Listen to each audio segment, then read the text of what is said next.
কি অবস্থা সবার? বন্ধুরা, আমরা সবাই জানি 'বরবাদ' একটা ফুল অ্যাকশন ঘরানার সিনেমা। বাংলা এবং হিন্দি সিনেমার ক্ষেত্রে যেটা হয় যে অ্যাকশন ঘরানার সিনেমা থাকলে সেখানে কিন্তু একটা করে আইটেম গান থাকে। 'বরবাদেও তার ব্যতিক্রম হবে না। 'বরবাদ' সিনেমাতে একটা ধামাকাদার আইটেম গান আছে এবং শোনা যাচ্ছে সেই আইটেম গানটাতে নাকি একজন সুপরিচিত নায়িকাকে দেখা যাবে। সো ব্যাপারটা ক্লিয়ার যে আমরা আবারও একটা এমন আইটেম গান পেতে যাচ্ছি যেমনটা আমরা 'তুফানে' পেয়েছি। আর এখানটাতেই 'বরবাদ' টিমের কিছু করণীয় আছে। প্ল্যান মোতাবেক সামনে এই গানটা রিলিজ করার ব্যাপারে তাদের একটা সচেতনতার ব্যাপার আছে। সেটা নিয়ে আমি আমার ব্যক্তিগত মতামত, ব্যক্তিগত কথাগুলো শেয়ার করতে আসছি। আমি জানি হয়তো 'বরবাদ' টিমের এই ব্যাপারে প্ল্যানিং আছে। সেটা থাকুক। কিন্তু আমি একজন দর্শক হিসেবে এবং যেহেতু সিনেমা নিয়ে বেশিরভাগ সময় আসলে কথা বলে থাকি, সো সেই জায়গা থেকে আসলে কথাগুলো বলতে চাই।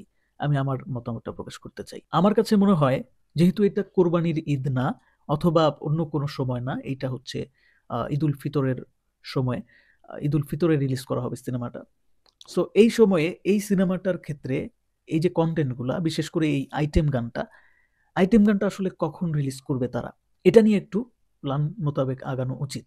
সম্পূর্ণ রমজান মাস জুড়ে দর্শকের দৃষ্টিভঙ্গিটা কিন্তু একটু আলাদা থাকবে। ওই সময় তারা অনেকেই পছন্দ করবে না যে একটা আইটেম গান হুট করে আমাদের সামনে চলে আসুক। অন্যান্য কনটেন্ট যখন তখন আপলোড করুক সেটা কোনো বিষয় না। তবে এই আইটেম গানটা বিশেষ করে জানি না আইটেম গানটা এখন কোন ধরনের। আবার এমনও তো হইতে পারে যে ঈদ কেন্দ্রিক একটা গান দেখা যায় অনেক সিনেমাতে। বিশেষ করে ঈদুল ফিতর, ঈদুল আজহার সিনেমাগুলোতে, ওই সময়কার সিনেমাগুলোতে ঈদ নিয়ে কিছু গান থাকে। সেক্ষেত্রে বিষয়টা আলাদা।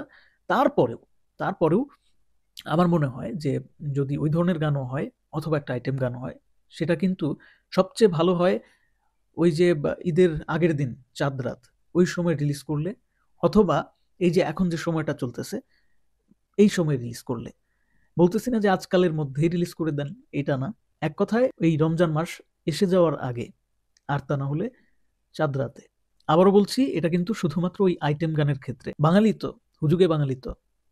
আমরা আসলে অনেক সময় অনেক কিছু না বুঝেই সমালোচনা করে ফেলি, অনেক সময় অনেক বুঝেও সমালোচনা করি। তো দিন শেষে আসলে সব ধরনের কনটেন্টই আমরা কিন্তু দেখি। তারপরেও দেখা যায় আমরাই আবার সেগুলো নিয়েও সমালোচনা করি। যদি সেইটা মেকার্সদের তরফ থেকে ঠিক সময় মতো আমরা না পাই। সো আমার মনে হয় যে আসলে যেকোনো ধরনের কনটেন্টের ক্ষেত্রে মেকার্সরা যদি সময়ের সঠিক ব্যবহার করতে পারে, তাহলে সেই কনটেন্টটা বুম করার সম্ভাবনা বেশি থাকে।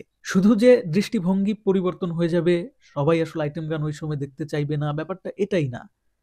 ব্যাপারটাও হচ্ছে যে অনেকেই কিন্তু এই গানগুলো শেয়ারও করে। তো ওই সময় আসলে মানুষ শেয়ার করবে কিনা, কতটা শেয়ার করবে, যে পরিমাণে শেয়ার করার কথা সেই পরিমাণে শেয়ার করবে কিনা, সেটারও একটা প্রশ্ন থেকে যায়। তো আমি মনে করি এইটা একটা সিনেমার ক্ষেত্রে, এরকম কমার্শিয়াল সিনেমার ক্ষেত্রে গুরুত্বপূর্ণ একটা টপিক, গুরুত্বপূর্ণ একটা মার্কেটিং স্ট্র্যাটেজি, যেটা আসলে দর্শকদের চিন্তা করার বিষয় না, যেটা চিন্তা করার বিষয় এই সিনেমা সংশ্লিষ্টদের। দিন শেষে সিনেমাটা তো আবার সবারই, আমাদেরই। সো এজন্যই আমরা আসলে এই সিনেমার কোন কন্টেন্টটা কখন দেখতে বেশি পছন্দ করব, সেটা জানার অধিকার কিন্তু এই সিনেমা সংশ্লিষ্টদের আছে। সো কমেন্ট বক্স স্বাধীনতার জায়গা, ওখানে তোমরা তোমাদের মতামতটা দিয়ে দাও যে তোমরা আসলে এই সিনেমার আইটেম গান যেটা, সেটা কোন সময় দেখতে বেশি পছন্দ করবে। তোমরা কি বলো এই ব্যাপারে?